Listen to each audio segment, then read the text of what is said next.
All right, let's take a closer look at a single day on the calendar, January 30th. We're going to see it from two totally different angles. First, we'll zoom right in on the here and now with the local forecast for Hastings, Minnesota. Then, we're going to zoom way out and see what else makes this particular day so important in history. You know, this quote just nails it, doesn't it?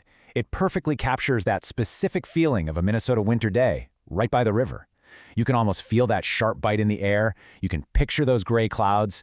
It's just one of those days where you know you got to bundle up.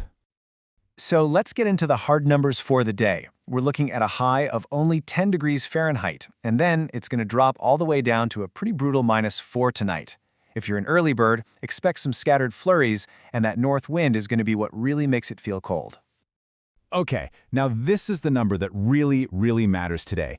-14 degrees. That's the wind chill. That's what it's actually going to feel like on your skin.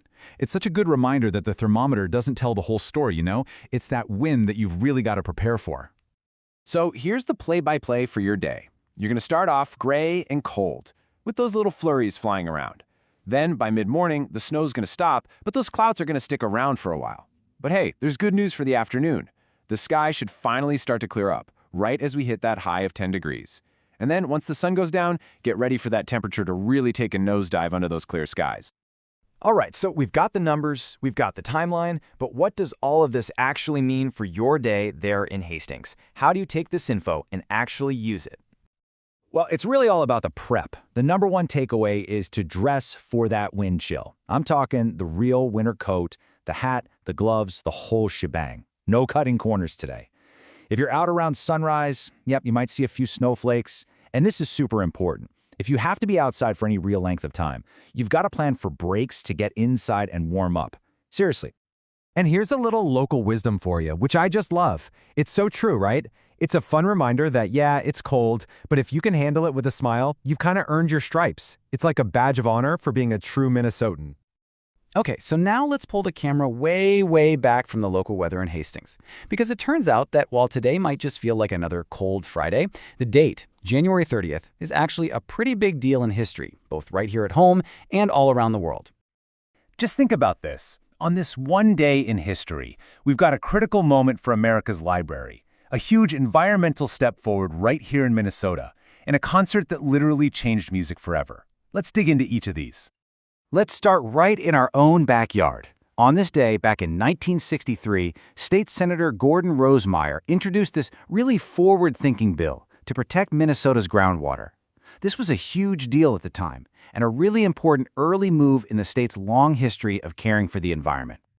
So what's the story behind this number? 6,487. Seems pretty random, right? Well, that is the exact number of books in Thomas Jefferson's personal library. And on January 30th, 1815, after the British had burned the original Library of Congress, the U.S. Congress said, "We'll take them." They bought his entire collection to rebuild the nation's library from scratch. How incredible is that? And finally, a moment that completely shook up the music world. On this day in 1969, the Beatles played their very last live show. But it wasn't in some giant stadium. Nope.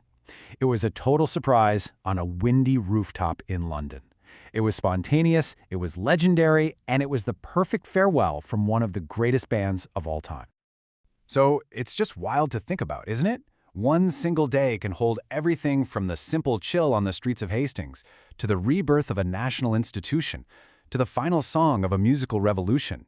It really makes you wonder, as we go about our own January 30th, what history are we making right now? What will this day be known for years and years from now?